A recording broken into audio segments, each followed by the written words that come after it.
रामकृष्ण हरी. प्रमादाची पाने डाहळ्या पल्लव वाढती सदैव नित्य नवी. अर्जुना ऋग्वेद आडी यजुः साम विषये जे कर्म निषेधिती.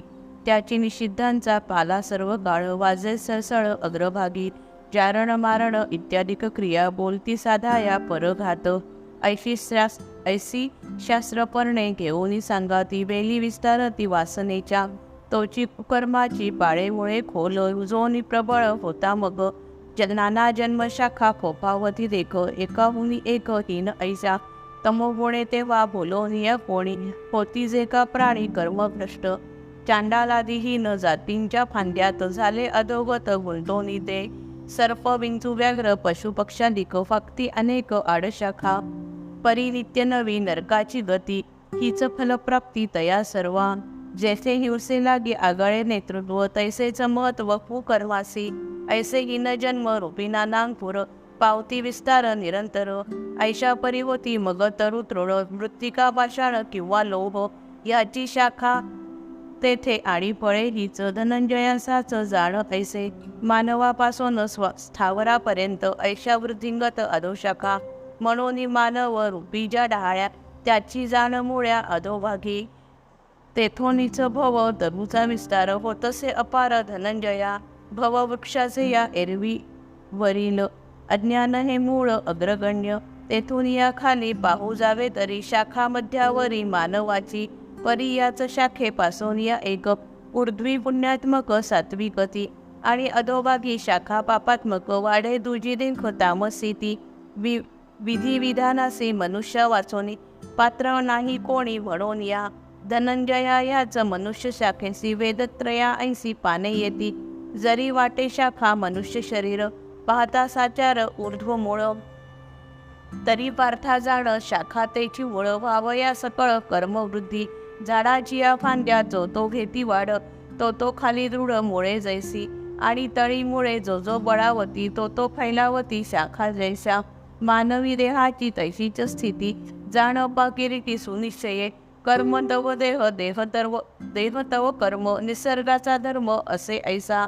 म्हणून या पाने मनुष्याचा देह हीच निसंदेह मुळे होती. ऐसे जगतपिता देवनारायण अर्जुना लागून सांगत असे. मग तमाचे ते थांबवणी वादळ सुटे वावटळ सत्वाची जो. तोची या मानवी मुळांसी अमुप सद्वासनारूप कोंबयेंनी. मग घेता जोर दयासी अपार फुटती अंकुर सत्कर्माचे. ज्ञानाचा विकास होऊन सत्वर बुद्धी लागी धार चढवून या. तेणे चातुर्याचे सुतीक्ष्ण अंकुर पावती विस्तार क्षणामधी. तसे तेथे मेधारसे सर्वथा भरोनी आस्थारूप पर्णी शोभतीचे. ऐसे सुकुमार सरळ सुंदर फुटती अंकुर सद्वृत्तीचे. सदाचार रूपी धुमारे अपार सहजे साचार उद्भवनी. वेदपद्यांची या पोषे धनंजया लागती गजाया कैसे देख. शास्त्रोक्त वर्तन आणि शिष्टाचार यज्ञांचा निस्तार नानाविध. ऐसी मोठी एकपाठी एक पानेही अनेक उद्भवती. यमदमरूपी खोस हे अमुप येती तपोरूप डहाळ्यांसी. वैराग्याच्या फांद्या बहुविस्तारोन घेती कवळून तया लावी. धैर्यांपुरे तीक्ष्ण व्रतरूपी फोक वेगे ऊर्ध्वमुख उंचावती. सत्वगुणरूपी वाहे प्रभंजन प्रबळ होऊनी जिये वेळी. ये वेळी पाना वेदरूपी दाट करी झडझडाट सुविद्येचा. तेथे धर्मशाखा विस्तारता वली सरळ वाढली जन्मशाखा. तया शाखेलागी फुटती अनेक स्वर्ग फळाधिक आडफाटे. धर्ममोक्षरूपी कुवळी पालवी माफ करा कुठे नित्य नवी जे लागी. ऐसी विरक्तीची शाखा रक्तवर्ण होय वर्धमान मग पुढे.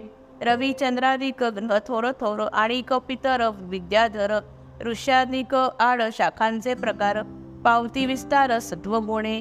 याची वरी उंच वाढती अनेक थोर इंद्राधिक शाखा संग. ऐतया शाखा लागी फळांचा संभार टाकी निरंतर झाकून या. याही वरी ज्या का तपोज्ञाने थोर अपार विस्तार असे ज्यांचा. ऐशा उंच शाखा देह सव्यासाची आणि कमरीची कश्यपादी. शाखातुनी शाखा फोटोनी अपार वाढतो विस्तार ऊर्ध्वभागी.